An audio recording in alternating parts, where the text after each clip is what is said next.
Hi friends, I'm Tilak. You're watching Tech Be Unique, and today we're going to see how to change the Xiaomi or Redmi or MIUI lock screen timeout, or how to change the lock screen timeout settings. And you can just put it on sleep and put it never on sleep. You can put it on 30 seconds of sleep, like that. How to change the lock screen timeout. And if you're new to this channel, make sure to click on subscribe button below. We just quickly move on to the video.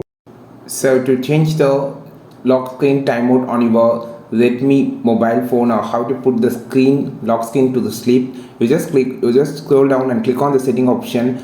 Now you just need to just scroll down and you just need to find the lock screen option on your setting, or just search on the top portion, click on the lock screen setting. Now you just scroll down, you will see a lot of options here. So you can see the first option, which is called lock screen setting. Here you will see an option called sleep. Here the setting is actually on the never sleep. You can just click this. You can just put it on the 15 second or 30 seconds or 1 minute, 2 minute, 5 minute, up to 10 minutes it has been given.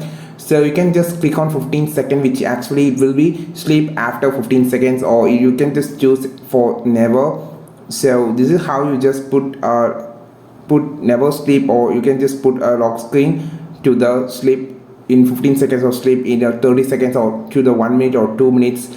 This is how you just make the lock screen to the sleep portion and on your Xiaomi mobile. So I think this video helped you a lot. Like this video, share this video, subscribe this channel. We will meet on next video with a super valuable content. This is Tilak signing off from Tech Be Unique. Have a wonderful day.